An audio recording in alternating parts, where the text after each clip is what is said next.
Good night, Sports Frenzy family. Good night, everyone. Welcome to another Sports Frenzy podcast. I'm your host, Levana. With me tonight, I have Kems. For the first time on the show, we have another United man, the Miko, one of the biggest United fan. And just like Kems, there are some big Pogba fans, man. They man defend Pogba to the ground.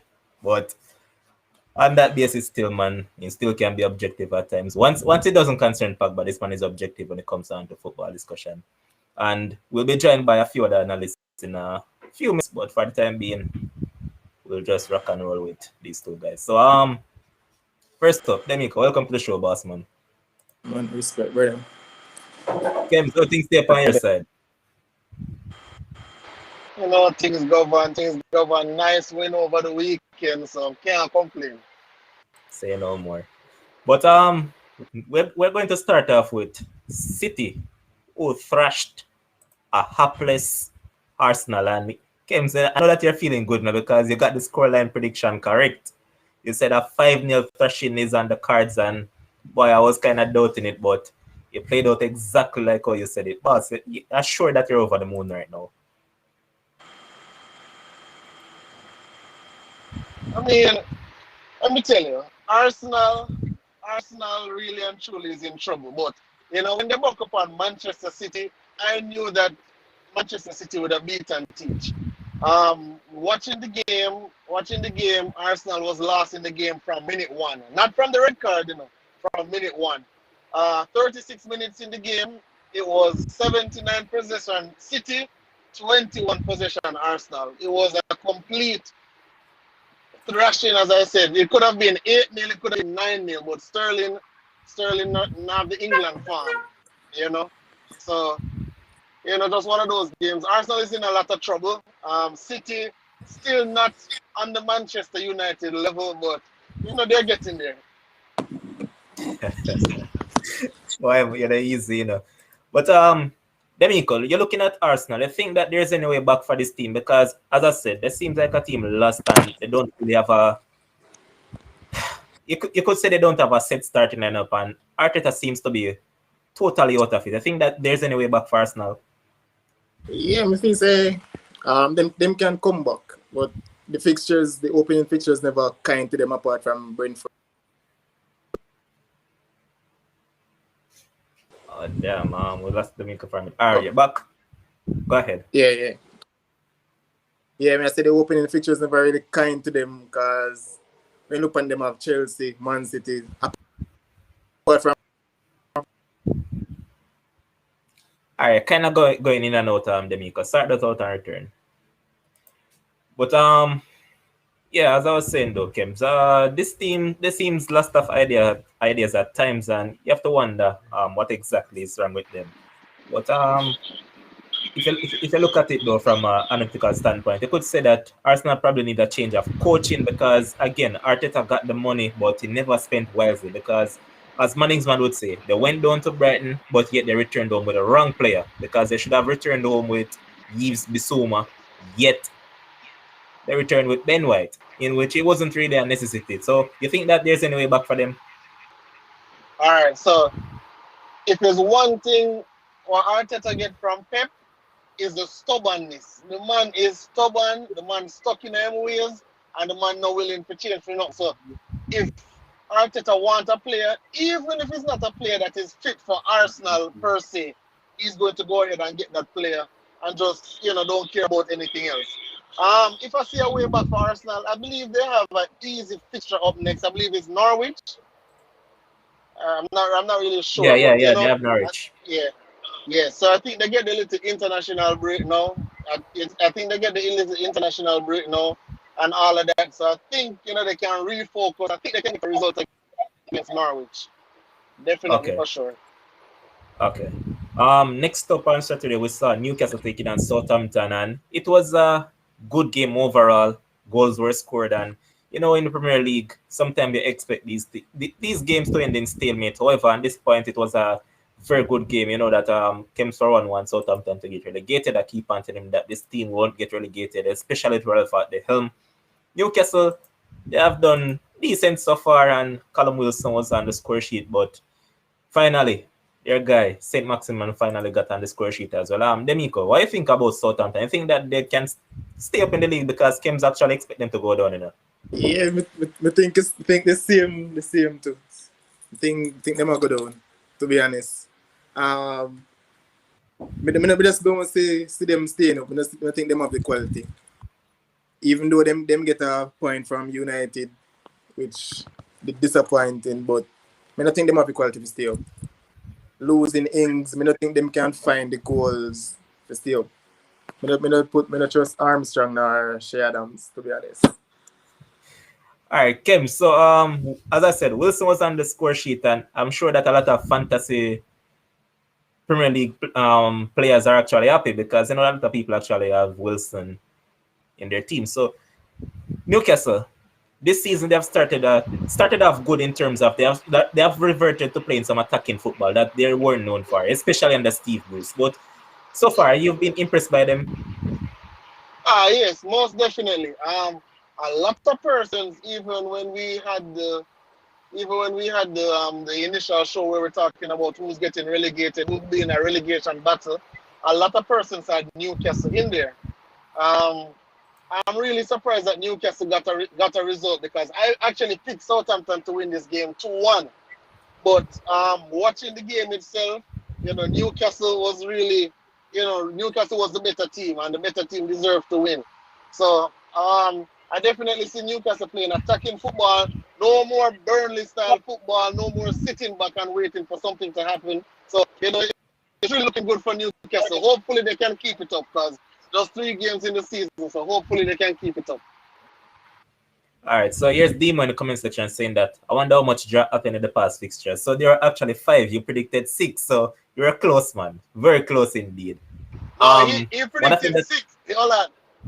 He predicted 6, but how much did he get correct? About 3. Well, I said that's the thing. You predicted 6, but it's based on the ones that you actually selected. Of course, come on now. but yeah, because I believe we went for a joint Brighton against Everton. So yeah, I understand where you're coming from. And he also went for a joint United against Wolves, so he never got those 2 correct. But we're now joined by Chris. Welcome, Chris. How things there? Bless up. Say I have to work on the No Movement Day, being a sports journalist and all, which, not too pleasing, but, so what to do. Chris, I'm getting a feedback from your background. You're getting a feedback from me? Yeah. I'm not sure why. Well, I say you said that you're essential, so you have to go out and work. Yes. Yeah, you have to go and work, unfortunately, but that's how media goes. You can't predict anything, but everybody needs media. So that's where I come in. So yeah. Yeah, man. So on Saturday we also saw Brighton taking on Everton, and it was a game that a lot of people were looking at and said this might have well ended a draw based on how both teams play. You know that you'd say Everton is conservative, Brighton tend to play attacking football, but they always end up on the wrong side of the result majority of the times. And this time around, would you say that they were unlucky, or you thought that Everton played a better game? I think it was actually a little bit of both. Especially last season, we saw how unlucky Brighton and Herd Albion have been. Where that is concerned, attacking football, of course, they're capable of that. When you see a man named Lamptey going forward, when you see Neil Mope as a striker for Brighton, doing what he does, one game that stands out for me that really caught my eye with Neil Mope was that game against Arsenal, where he fouled a player. There was a bust up and he ended up scoring the winner in that game. Where Pepe, of course, scored that brilliant goal. But Brighton always on the wrong side of results, and a lot of times, Levon, these aren't like blown out results like a 4-0 or a 5-0. These are very close results, 2-1, 1-0, and so you they're always on the wrong end of the stick, and I think it's a little bit of both. I think Everton last season did start well as well. It's shaky. Demarai Gray, the man that played in the Premier League for Leicester, went to Bayer Leverkusen, scored for Everton this time around. Alan getting that assist, and then Dominic Calvert-Lewin, who is their main man now.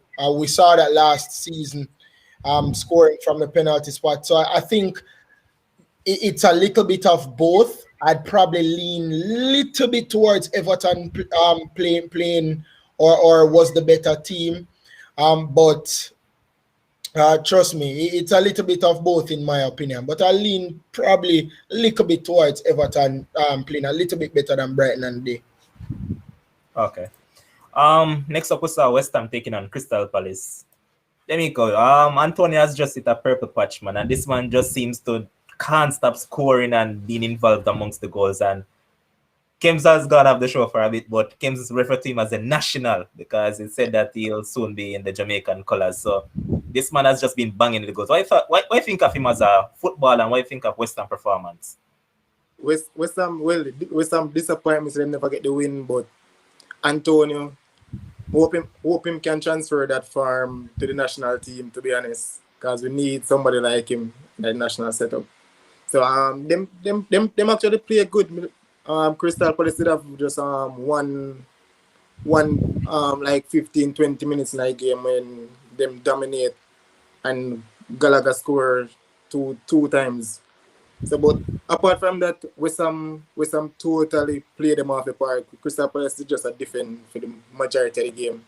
Antonio, right now, him see him unstoppable. Whether he must score, assist, him just see him unstoppable at this point. All right, David Moyes as a coach, right? You know that he was formerly a man that was at United and all of that. You've been a United fan as well. What make of him and what he has done with West Ham over the past couple of seasons, coming to this season as well? Yeah, me think him damn level. United is not his level. Him need a team like this, but him do a good job with them. You can see say them a play good football.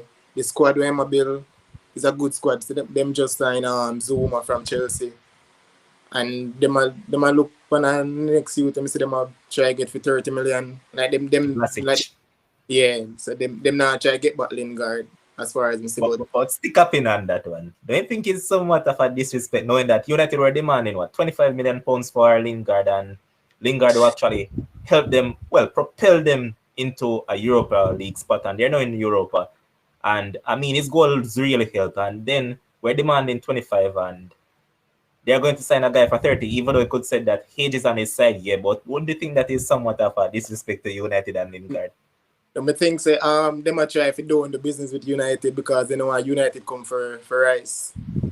If you say if they come for Lingard, United go say them want Rice in return. Some people say they might try avoid that for right now. Okay. But here's someone here's Frano in our comment section saying that he should have gotten more time at United. He came in at a time when Ferguson left and hard to replace. The fans didn't back him. For that one, I'd agree on. Reason being, I think he was unfairly treated. Reason being, he wanted some players, for instance, Tony Cruz, Gareth Bale, and all those players, and they never got those players that he wanted. He had to end up signing Maran Fellaini and Juan Mata in the January. So, I mean, they never really supported him. And why I said that also is because, you know, when he was at United, things that Fergie did with that team, man, only Fergie can do it. Because I talk about man like Tom Cleverley and all those guys aren't good. Anderson too. Please to mention the Brazilian, because Anderson was not a prolific midfielder at all for no Brazil international team. I think that he had the shortest stint as a United manager after Sir Alex Ferguson, and that showed you that they did not want to have him there for as long as he wanted to be there. I think that what he was unfairly dealt with was the fact that they wanted to continue that trend that Alex Ferguson was doing, winning 13 Premier League titles, 2 Champions League titles, many FA Cups, so on and so forth. They wanted to continue that trend. Well, it's not going to happen because Alex Ferguson will be Alex Ferguson. Nobody will be Alex Ferguson. You cannot bring a new manager in and expect him to continue that trend and then just ship him off just like that. And then they realized it gave, Louis van Gaal a little bit more time, Mourinho some more time, and with Ole Gunnar Solskjaer coming up on 2.5 seasons, it was unfair. He was dealt with wrongly, in my opinion. Getting Marouane Fellaini, who I would say Fellaini was crucial in us in 2016, winning that Europa League title. That crucial goal against Celta Vigo in the semi-finals, but he was just dealt with a raw deal. I just think that man was just dealt with wrong, David Moyes. And DeMarco did say something very, very important. I think also when you're at a club, because remember when he was at Everton, people weren't expecting the world or him lifting a title at Everton.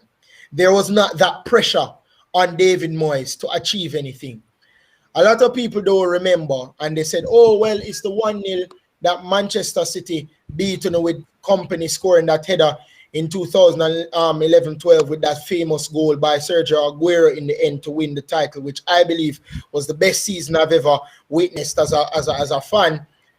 But that draw, that 4-4 draw with Everton, was also very crucial for United not winning the league.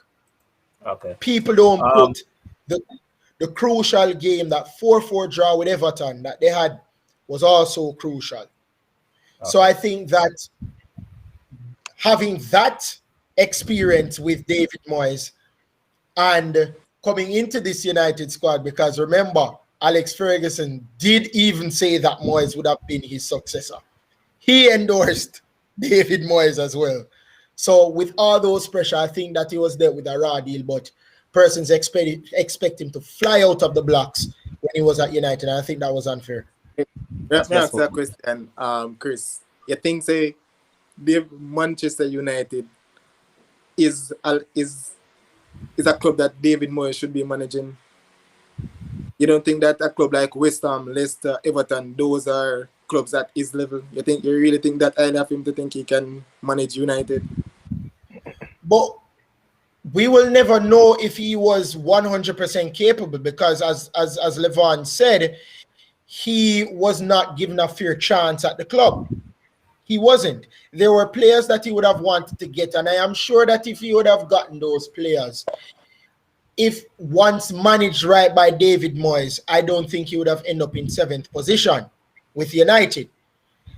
So I think it's a touch and go situation where we would have wanted to see if he had gotten Toni Kroos, if he had gotten Gareth Bale, what would he have done with those set of players at Manchester United? What would he have done? Chris, wasn't it David Moyes who told Rio Ferdinand and Vidic to watch Tepa Jagielka defend?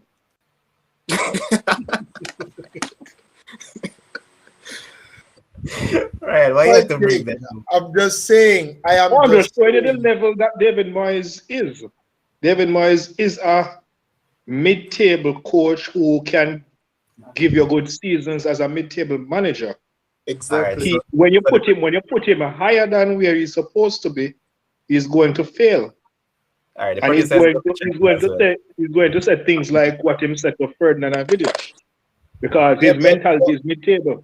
But Ryan, if I am somebody, if you become a coach of a team and you have players set out to get right, and you don't get them,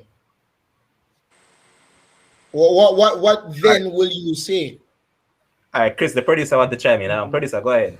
Yeah, the question that Mika asked, right? So let me just answer him straight up, because I see that Chris is trying to go around and around the bush. The question that Mika asked, right? Moyes cannot manage a club of Manchester United, and that has been proven in the 8 months that he was in charge. He cannot manage a club like that. No, Right? you can't say it. Number one, Hold on, man. you can't. Producer, So you can't say it's it was proven in proven. 8 months. I can't say that. Reason being, if you are not being given the signings that you wanted, No. or are you going to That do is it? exactly what I'm saying, Levan. If you're not getting the players, you're Man, yes, not. come on, You cannot come get on. the players. No, hold on, Ryan. If I am a manager, and I say, okay, I want Robert Lewandowski as a striker. I want Tony Cruz in the middle of the park, right? I want this person on the right. And you're not getting me any of those players. And I underachieved with a set of players that only the manager of Sir Alex Ferguson's caliber can achieve. How are you going to blame David Moyes and say David Moyes did not achieve anything within 8 months of being the manager? How can you blame him for that? If he had gotten those players and he did not achieve, then you could have said, all right, cool. He didn't achieve what he was supposed to achieve. Okay, bye. But this is all I can blame David Moyes, Chris, right? Because I watched that season entirely, and David Moyes' tactics was very conservative. Thank you very much. Some ask you a question. Hold on. Let me ask you a question. If he had the same team that Ferguson had, he did not have Manchester United playing an attacking style of football. Let me ask you a question. If you don't have the players to play it, how are you going to play it? But use the same formation that Sir Alex Ferguson used. Why? What players do you lose? You cannot change your tactics. Hold on.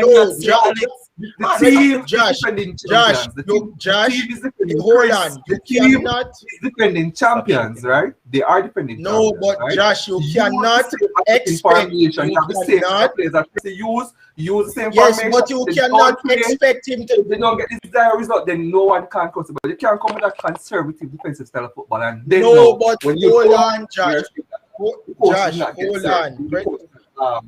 Did not get certain players that he wanted. His style of play is very conservative.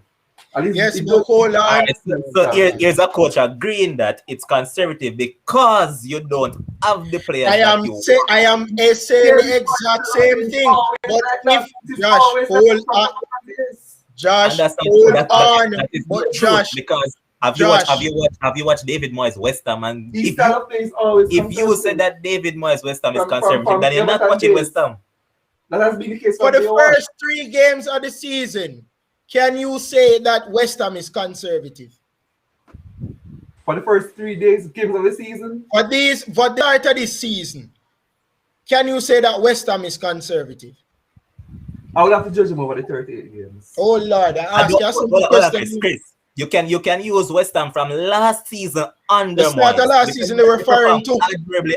Exactly. They played attacking so football I am saying if I as a coach, hold on there. That is his level. Mid-table coach, right? That is his level. I'm talking about the coach that coach Everton and coach at Manchester United. Understand me, I say, Josh. Understand me, I say, no. I am not going to be a coach. I am not going to change my tactics. I am not going to change my tactics because of the players I have. I am not going to do that. Suppose him they change film tactics to mirror Sir Alex Ferguson and he did worse. I said then you could on that basis then you could probably see regarding the issue that he did not get the players that he wanted. Right? Yes, but that is the initial thing. But that is the initial argument. I am saying, Josh, you cannot. That's yes, the same but Josh, from Everton to United. But Josh, you cannot ask me. That you can't manage up to Manchester United. Josh, you cannot ask me to make a cheeseburger. I'm gonna ask you for the cheese, and you're gonna give me the cheese. That doesn't make sense. You don't have a cheeseburger. You cannot ask. You cannot say to me as a coach. Hold on, as a coach, Josh. Listen to what I say, Josh. As a coach, I cannot come to you as a board, as a coach. I go to the board and say, I want Josh. Listen to him, Josh. Listen to what I am saying.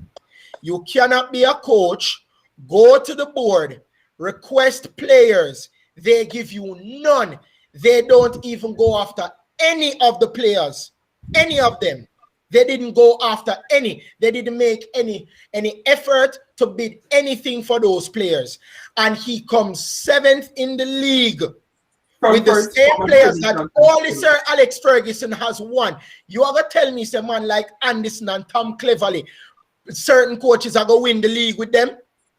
You must be mad. Win Champions League and win the league with them? You must be crazy. There's no way you can tell me. They have to win the league, but their coaches that would have performed better than him. No, with the players who they are. Right? With a Tom Cleverley, you're going to tell me, say, with a Tom Cleverley, are you going to talk about being Chris? You're speculating, Chris Scott. There's no proof towards that because the board has not come out. I understand where both sides are coming from. The board has not come out and make any statement regarding that. So you're speculating from one side. Moyes himself said it. Moyes, that's what I said from one side. Yeah, but Moyes himself said it. So on. But you are doing the same thing. And Levon,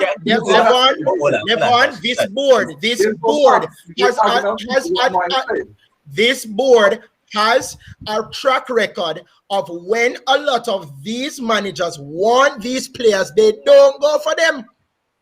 But Josh, the same thing that you're accusing Chris Scott of. The same thing you're speculating. You're speculating. You are speculating that they have done it. But I'm telling you, if one person come out and say, listen, what am I speculating about? All right, you're saying that, seeing it is not factual that the players that Moyes wanted. It's not factual because we don't have the facts for us.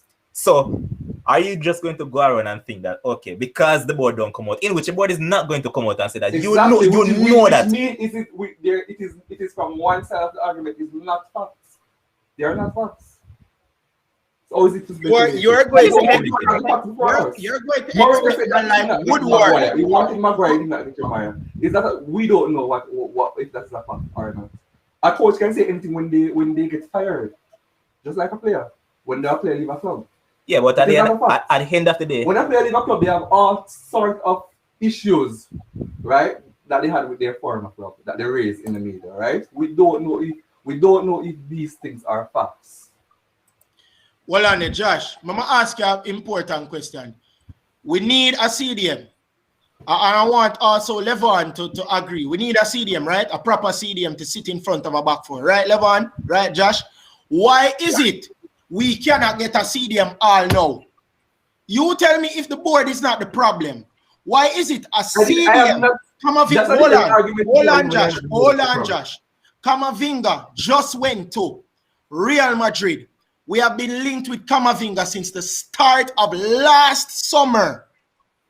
And he has not come into the squad. Ruben Neves cost 30 million.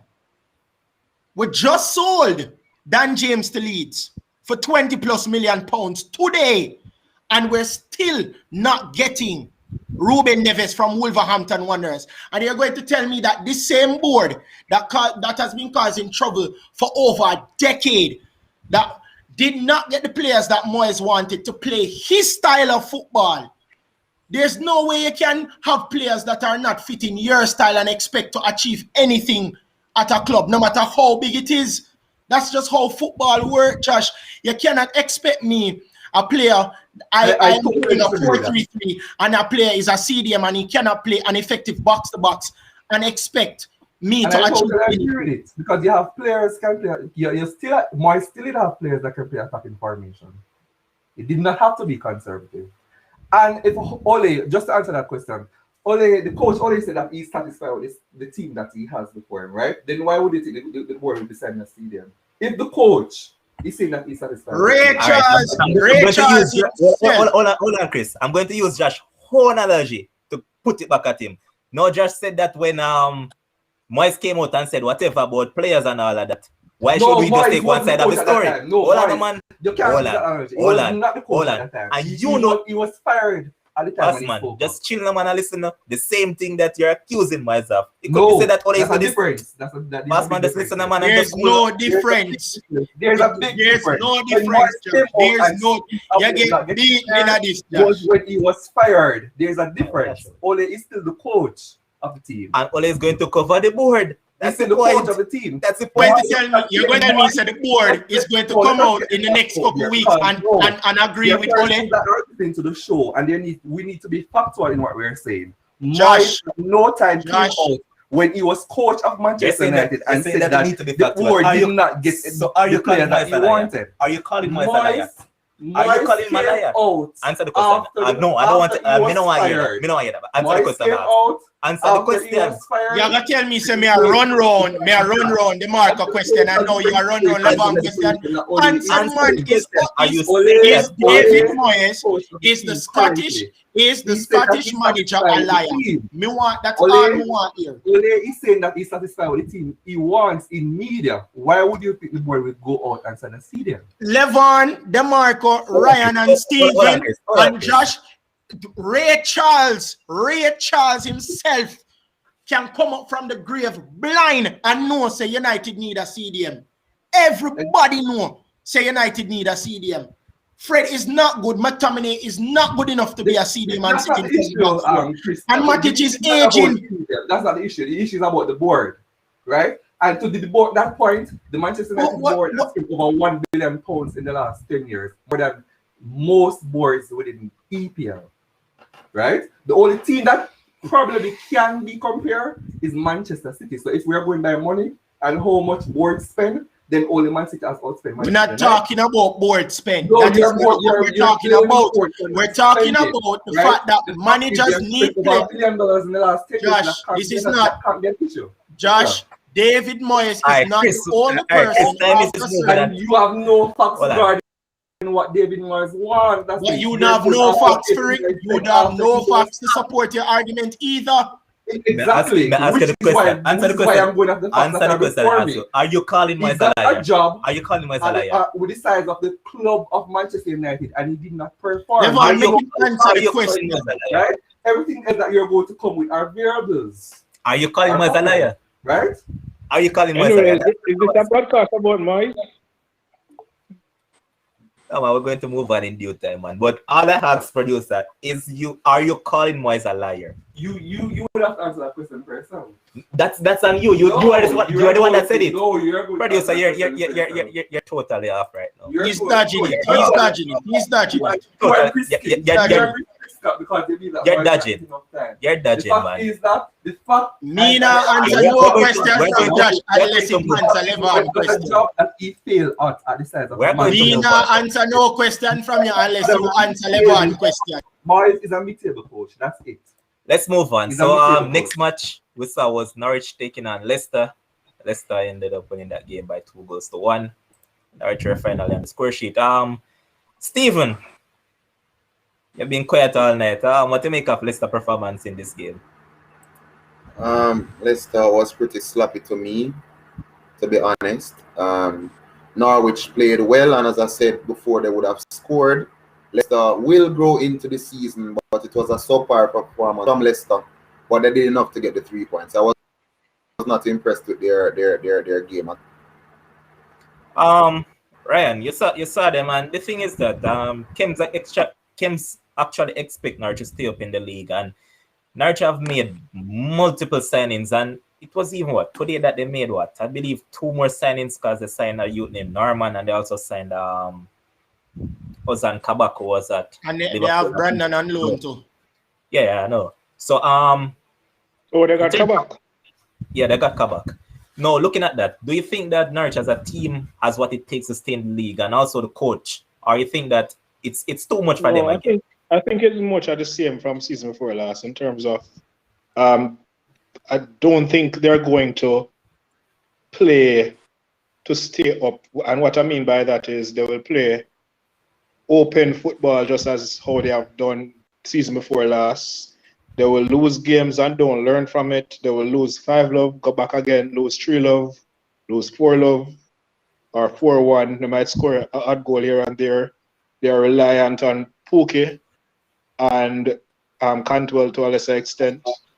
I don't think they have strengthened in some areas, like in midfield they have Gilmore and so forth. They have some good players sprinkled about the squad, but in general, I don't see them stand up. I think they will be too open to stay up. Okay. Next up, we also saw Aston Villa taking on Brentford. Game that finished 1-1. Emi Buendia looked good for Aston Villa. And Ivan Toney finally scored in the top flight after scoring, 30 odd goals in the championship last season. And he maintains hope of actually being called up for England senior duties. Don't know how that will go, but yeah, he's off the mark. Demico, what do you make of Aston Villa, knowing that they were without quite a few players? So they're now a loss, a win, and a draw. So they are currently at 4 points, and Brentford also has 2 draws and a win. Yeah. So they're currently at 5. So what do you make of Aston Villa performance? Them performance night game against Brentford. I think them did disappoint, to be honest. I did expect them to win like a 2-0 or something. I never expect Brentford to score because Brentford, no, I don't think so them quality past championship as yet. Although them beat Arsenal, but I don't think them should draw with Aston Villa, especially away to Aston Villa. So I think Aston Villa never perform good. I never think disappointed with them performance. Chris, what do you made of Brentford performance? I think for the first 3 games, they are actually surprising a lot of people. And I think, when they started and they had a 2-0 win against Arsenal, I think persons started to look at them and say, maybe we can take a look at Brentford and how they're playing. And then now they still have not lost a game, albeit just 3 games in the season. I think we need to, even though Aston Villa weren't at their best, of course, for the first couple games of last season, Aston Villa were undefeated. They won all of their games, actually. I think we need to give Brentford credit with how they've been played. I think that we need to, to get 2 against Arsenal, come now and score against Aston Villa. It's really is something that you have to look at this Brentford team and say maybe they can stay up like a Leeds that just came in and are up as well. So I think even though Aston Villa weren't under 8 game, as the marker said, I think that Brentford played well enough to snatch a point against this Villa team. All right, so here's Jermaine Watson saying that Villa game was poised for a draw. I agree. I actually called it a draw from our prediction. Next up was the big one. Liverpool taking on Chelsea at Anfield. Now, Ryan, you had said that you would have taken a 1-1 draw. So said, so done. You and I agreed on it. Liverpool fans were saying that they expect a 2-1 victory. Some people said 3-1, but it does remove the emotions for a tad bit, man, and we're proven to be right. No. Yeah, and I was called a coward for doing it. Yeah, I remember you were called a non-Chelsea fan as well. As usual. I remember. But good point for you and points lost for Liverpool. I'm going to start with you first and then I'll go to Liverpool, man, Stephen. Right. Oh yeah, in terms of the game, it was a tutorial in selfishness where the front three was concerned, because Lukaku had passes to put in players, put in one of his front 3. Mount, Kai Havertz, even Kante at one point had Lukaku open to put through. So Chelsea could have easily been 3 goals up before the red card. It was just poor passing, poor selection in terms of when to make the pass, when to make the right pass, when to shoot, when not to shoot. It was just poor play overall with the front 3. And it ended up costing us the game, the win rather, when we could have easily been up, because Liverpool backline for some reason was open when we were attacking. And we could have easily put them to the sword and be up by 3 goals before it went to that penalty. But in terms of the red card, you thought it was a red card or you thought it was somewhat harsh? Well, I watched it over and over and over, and I understand why the ref gave it as a red, because the ball came off his thigh and he moved his hand in the direction of the ball. And that ball was going into the goal if he did not move his hand towards it. So I understand why it was given a red. Okay. Stephen, what's made of your team's performance, and especially with Chelsea going down to 10 men from a little bit before halftime? I thought that you guys would have went on to actually clinch the winner, but wasn't to be, thanks to even Edward Mendy. He was good for Chelsea in goal, but just fairly down to you guys lacking attacking cutting edge at the end. So what made of you guys' performance? I was a little bit disappointed, to be honest. Jordan Henderson was finding himself in the 6-yard box. I don't know why. That was scary for me. So when a player like Jordan Henderson gets into the 6-yard box, his decision making is not going to be good as a Salah or a Mane.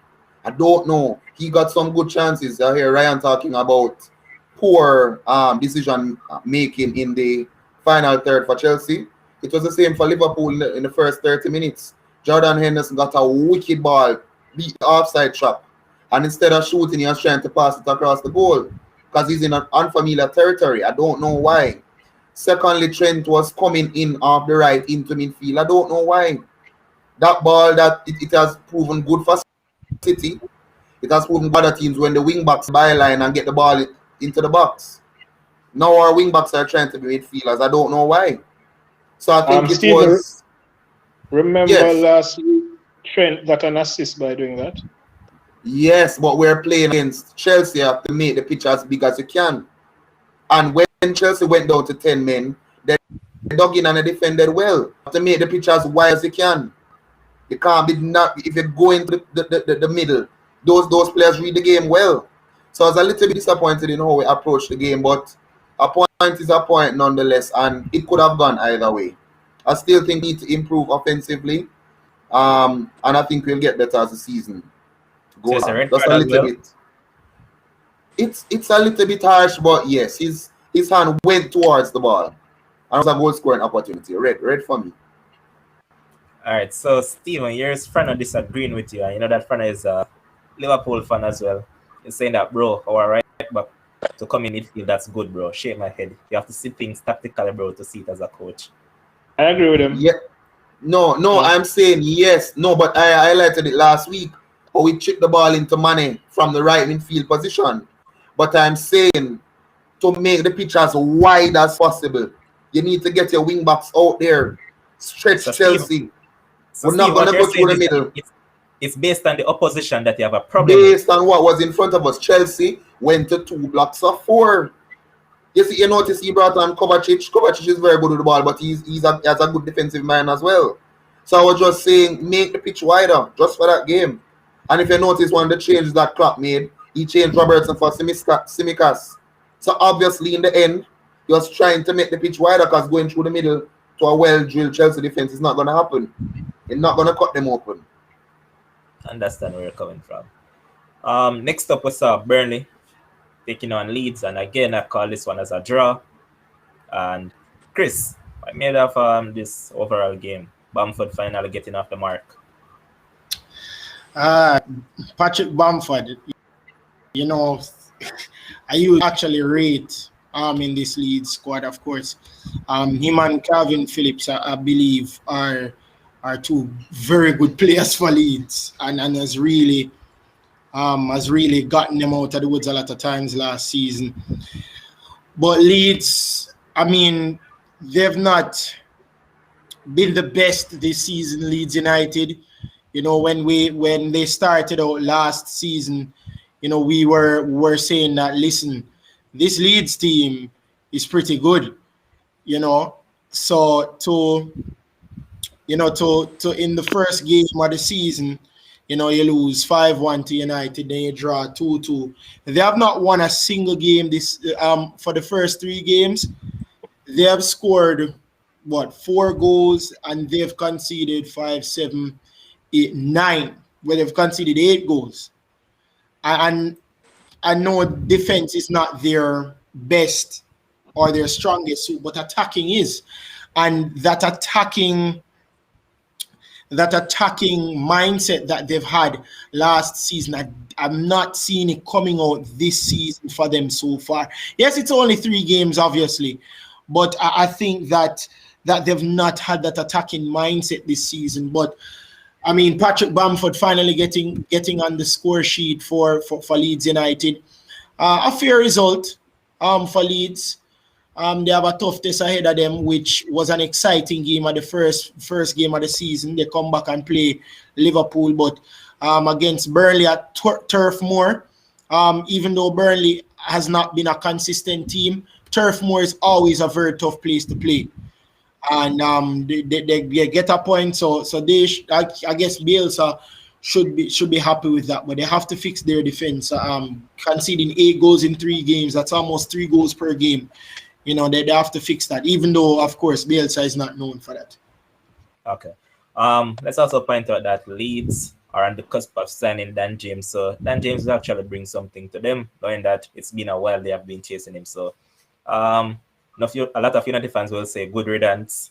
A lot will say he was a useful squad player because he offered more than what the fake man wearing the 9 that can't fire actually. Is Dan James going on loan or permanent? Permanent. It's 28 million pounds plus 28. So United's actually making a profit.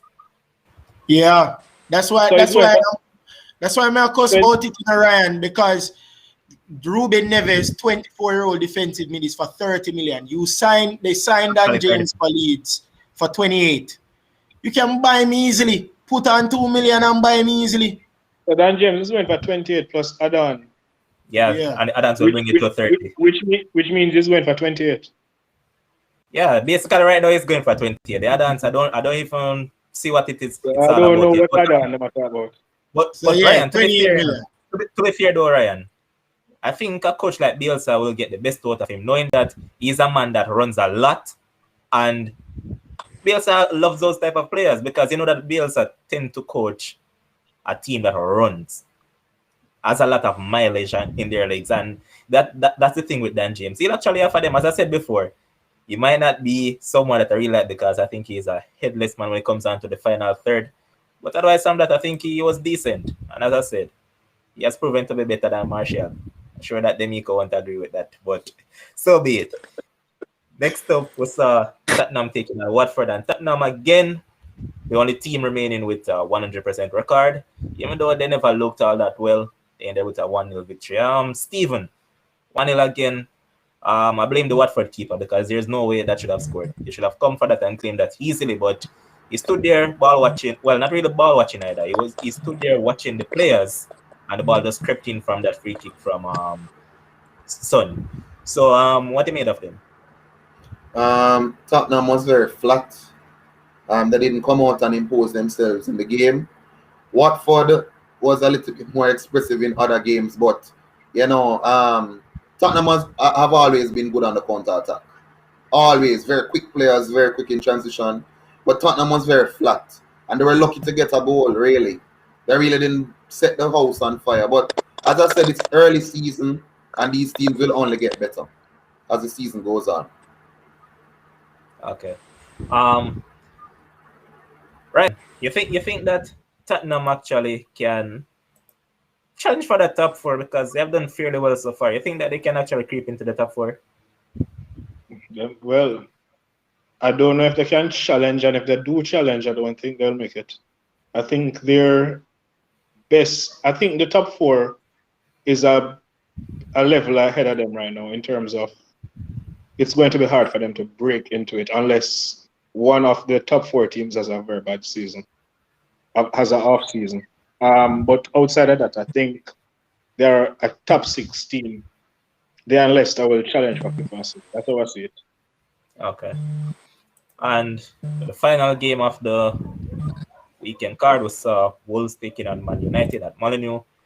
And I'm going to start with Demico on this one because I'm sure that he wasn't impressed by the performance, but he was happy with the 3 points afterwards. What do you have to say about the game? As them say, a ugly win is better than a pretty loss. So we not really complain, but the midfield obviously need fixing. It's so obvious that the midfield is not working. Fred, I don't know what Fred are doing in night team. Fred not for the night team none at all. I don't see need for Fred night team. But second half, them kind of adjusted, but Ole with him coward self. Him should make the change him from half time, to be honest. From them going in dressing room, Dan James shouldn't come out back, Fred shouldn't come out back. Him should make them change it from half time. But nonetheless, grind out a result, even though them said the goal I did from a foul, but we get to them get to rid one last week with Southampton, so I don't see why complaining for still, but better win like that more than play pretty football and lose. So yeah. All right. Chris, so in that match we saw Adama Traore walk around Fred like a cone, and not just Adama, because you know that Adama is muscular, but talk about even Trincao. Trincao is just a little feather. Fred handling him like a boy. So I mean, on that basis, United were saved by a goal line block from Wan-Bissaka and then a double save from DDG, even though that you know that I'm not a DDG fan, but once he's between the sticks, you better perform, because if you're not, leave and just give Dean the spot. But one more point I'm play on. They have 4 to 6 points in their last 2 games. So give the money ratings. What ratings? Last week. Listen, Demico. I know he's the reason I am number 1 in my fantasy Premier League season. Levon, Levon, y'all need to build a statue of that man outside Old Trafford. For You saw the same against Wolves. Oh my God! Hold on. Why should we build him a statue and there's none of No man. Van der Sar, Schmeichel. No. There's no way David De Gea is going to get it over Kasper and Edwin van der Sar. No man, those guys. No, of course those guys would have to get it. But I'm just saying the magic. That man is. I don't know how. But listen, Stephen. That's the thing that a lot of United fans and fans by and large don't understand. I, for one, never critique him when it comes down to his shot stopping. That's what I always say. I said he's good at shot stopping, but when it comes down to command, distribution, set pieces, G's and P's. When I saw the run out and do sweeper keeper yesterday, I was surprised. I'm surprised him reach the ball. Yeah, man, Dean and this not teach him in a training. But Chris, the midfield, man, it was shown up yesterday once again, and everybody was off the ball. But a lot of people are saying that the reason why Pogba was so off yesterday was because he had to be covering for Fred. And I mean, but Pogba wasn't covering for anybody. That's true, and Fred wasn't covering for anyone either. So the midfield was non-existent yesterday. But luckily, Wonderboy was an hand to get a late winner. And as I keep on telling United fans, if this man keep on banging in the goals, I don't see the reason why we're going to pay close to £200 million for Erling Haaland. What I don't understand though about Pogba is that when he plays for France, he defends a lot. But when he plays for Manchester United, he plays as if he can't defend at all. I don't get that part. No. Most of the defensive work is not by Paul Pogba. No, when Pogba plays for France, more of the defensive it doesn't matter. I never said most. No, but Ryan, the reason why... Listen. I never said he did most of the defensive work. I said he defends for France. He defends more. Doesn't have to do much. He will look better defensively for France because Kante is there. Most of the defensive work is Kante. So me intercept a ball 1 and 2 times, which Paul Pogba can do, he's going to look good. That's why he's going to defend better at France, because he has a notable midfielder that can defend and play effectively in front of the back four in N'Golo Kante. That's the reason why he's so effective and why he defends more with France rather than United. Fred is not a defensive midfielder. If you look back at when he plays for Shakhtar, Fred is not a footballer. Fred does not play. Well, I know, but that's how I make my point. We need to stop Fred Brazilians. He played like a deep line playmaker for Shakhtar. Thank you. G's and P's, Ryan. See. And somebody, when I was chatting in a WhatsApp group, somebody said that the performance they've seen from Fred is so bad that they would have rather played the man from Sweden, Victor Lindelof, as a CDM.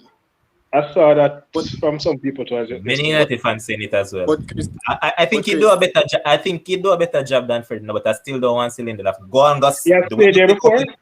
Hold on, Lindelof can also play CDM. Yeah.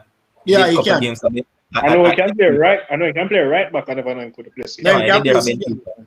He's actually is the reason why is because as a CDM, we all know that it as a CDM you don't just tackle and ensure somewhat of a safety in front of the back four. You have to have the ball at your feet. You have to be good with the ball at your feet. Lindelof is okay with the ball at his feet for a defender. So I think that is why people are saying that he could play CDM. But I don't want Lindelof to play no CDM for Manchester United. We need to get a central defensive midfielder because, of course, that is the missing piece. I think David De Gea was very good yesterday. Those double saves that he made yesterday. Question though, when Van der Beek was at Ajax, he played deeper a few times, right? Yeah, he did. Yeah, he had the potential to play deeper. So can he be worse than Fred? No, but the coach don't rate him. He can peak. Ryan, he has played in central defensive midfield at Ajax, central midfield, and central attacking midfield at Ajax. He has played I remember the season when Ajax almost went to the UCL finally. His role was to be deeper. I remember that. Yes, because De Jong was the guy. Ryan, remember that time for Ajax? He's normally one that makes the late runs into the box. That was Van der Beek for Ajax. But he can play there still. Yeah. He can. So I think that we do need a defensive midfielder. I think that David De Gea was that double save there was very good. I'm not going to go as far as Steven and say, we need to put a statue outside of Manchester United Stadium, Old Trafford for him. But I can tell you that he saved us. Yes, he saved us yesterday. I can guarantee you that. He did save us yesterday, along with that clearance by Aaron Wan-Bissaka. But I'm just wondering, and I don't know, maybe Lavon can answer this. Is it that Ole Gunnar Solskjaer was said, is it that Van der Beek said something disrespectful to Ole Gunnar Solskjaer why he does not play Donny Van der Beek? We spent over £30 million for him. So Chris, let me just play at all. So Chris, I'm right here in Jamaica. They're way over there in Manchester, England. I don't know. That's the simple answer. But we have to go into wrap up the show right now because time is against us. So I end this by saying, once we have Mason Greenwood, we don't need Erling Haaland. I think he's a generational talent, Lavon. I think he's absolutely brilliant. That's a question. You think Mason better on the right than through the middle? Even when he appears through the middle, he might drift wide same way. Let me just think that him can play on the right. That's how the coach wants All right, so the thing is that the coach don't want him to be static. The coach wants him to roam right across the front three, so he doesn't really want him as a 9. But with Christie now in the fold, I believe you'll see more of him in terms of developing as a 9 as time goes by. I think that's a perfect acquisition for him. Because to have Cristiano Ronaldo there and actually mold him into that number 9 role, I think that would be very good for him. And even not having Christie there before, you saw where you have this generational player, this generational attacker in Mason Greenwood. So remember, Robbie Fowler, I believe Wayne Rooney, and somebody else has scored 20 goals in quicker games than Mason Greenwood. That's astonishing. Those players. His stats currently 37 starts. Michael Owen as well. Michael Owen, Robbie Fowler, and Wayne Rooney. Those are three. It's 37 starts, 20 goals, 3 assists in the Premier League. So that's very good difference for the young man. And also from last season into this season, he has 9 goals in 11. 9 in 11 plus. And remember that front three that was Marshall and Rashford. Greenwood was a part of it as well. That was scoring so many goals in that front three position. Remember, so Greenwood is a very good attacker, man. He's a generational talent, I tell you. Anyway, with Ronaldo coming, I think Bruno will be the one to suffer. I said it last week, and some people agree, some disagree. We'll bring that up on another show. But thanks to Demiko for passing through. First time on the show. Big up yourself, boss. Thanks to Chris, Stephen, Ryan, and Kims was here for the first part. And thanks to the producer as well who makes this possible. Until next time, which will be tomorrow. Stay safe, guys. Peace out.